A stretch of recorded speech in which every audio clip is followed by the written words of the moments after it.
So which players are you absolutely not drafting under any circumstances for 2023 fantasy football? This is the Fantasy Sports Boss with another video for you. Hit the subscribe button if you haven't done so already. We had our Football Friday live stream yesterday.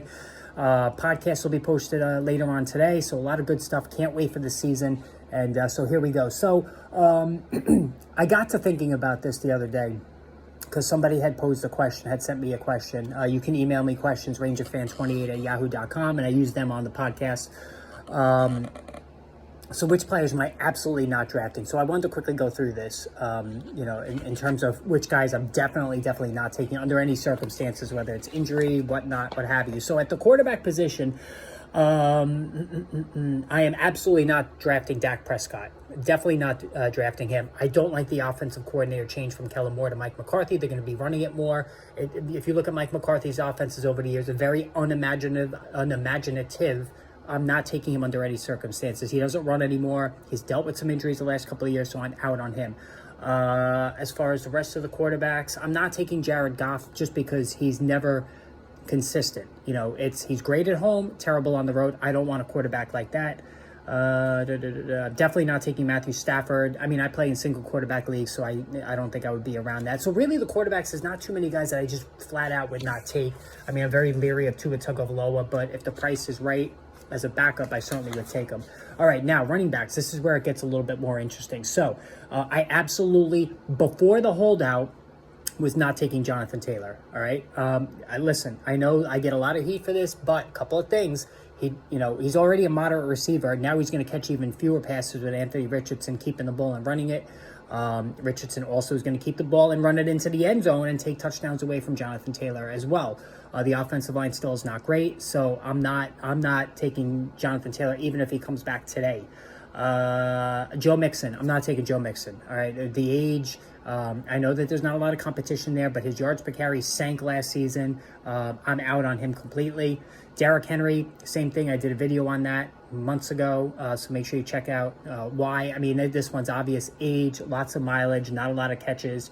Let's see. I'm just going through the list here. Kenneth Walker. I'm not taking Kenneth Walker. I think the kid from UCLA, Zach Charbonnet, is going to be a big threat to him.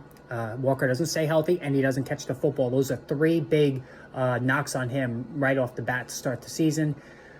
I think that's pretty much it in terms of the guys that really are starting caliber. I'm not taking Jamal Williams. I don't think he's going to get enough work there. I think the rookie's going to get more work than we think. And then Alvin Kamara is only going to be out 3 games. So that's where I'm at with those guys. Even though, listen, I said I'm not going to take Christian McCaffrey, I'm not going to take Austin Eckler, but if they dropped, at the end of round 1, which they won't, then I would take them. So I'm not 100% out on them. I'm 100% out on the other guys I just mentioned. All right, let me go to receiver now. At wide receiver, I am not taking Cooper Kupp. I've been over this a million times. You know why. Injuries, age, awful quarterback, awful offensive line, awful team. No way, no how I'm not taking Cooper Kupp. I'm not taking Tyreek Hill. I'd rather have Jalen Waddle, who's a little cheaper from the same offense. That way, when Tua gets hurt, it's not as much of a hit. So I'm not taking Tyreek Hill in the middle of that round 1 area there. T. Higgins, I'm done with T. Higgins. I was intrigued by him last year.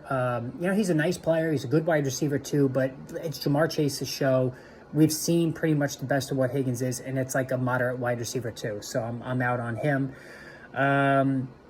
Deebo Samuel, definitely out on Deebo. I've been a critic going back to the beginning of last season. I took a lot of heat the beginning of last season. How could you knock Deebo Samuel? He's coming off an awesome year. Well, that's why, because he gets hurt all the time, a lot of target competition, and really it's all about and the rushing tally dropped last season when Christian McCaffrey was brought aboard. So I'm definitely out on Deebo Samuel again this year. All right, Treylon Burks, I'm not chasing him, especially with DeAndre Hopkins there now in Tennessee. I don't like the offense. Michael Pittman, I was all about Michael Pittman last year. I know he caught a lot of passes, but they were just complete empty throws that he was hauling in. So I'm out on Michael Pittman. I don't love this offense. I know the quarterback is fantasy friendly, but I'm not going there. DJ Moore, I'm not taking him. I still don't trust Justin Fields as a passer. I think his price is going to be too high. the assumption is, oh, he's going to be the wide receiver one for this ascending offense. He's going to be good. No, I'm out on DJ Moore. I don't see it. I'm out on Chris Godwin and Mike Evans. I talked about that in a podcast the other day. Quarterback situation, aging, injuries, all the above qualifies for these guys. Gabe Davis, no way, no how. Way too inconsistent. That's why they brought in Dalton Kincaid to really kind of pick up the slack there. And I think that's it in terms of the top guys. Cortland Sutton, no. Zay Jones, no. All right, last but not least, tight ends. There's really not that many tight ends. I think George Kittle is a little overpriced because the touchdown spiked to outlier territory last year. He's always hurt, so I'm out on him. And Kyle Pitts. I'm not doing the Kyle Pitts thing again. I'm just not doing it. We all fell for that last year. I still hate the offense, so I'm out on him again this season. All right, so who are the guys you are definitely not drafting? Post it in the message board. Let's get a discussion going. Hit the subscribe button. We'll chat soon.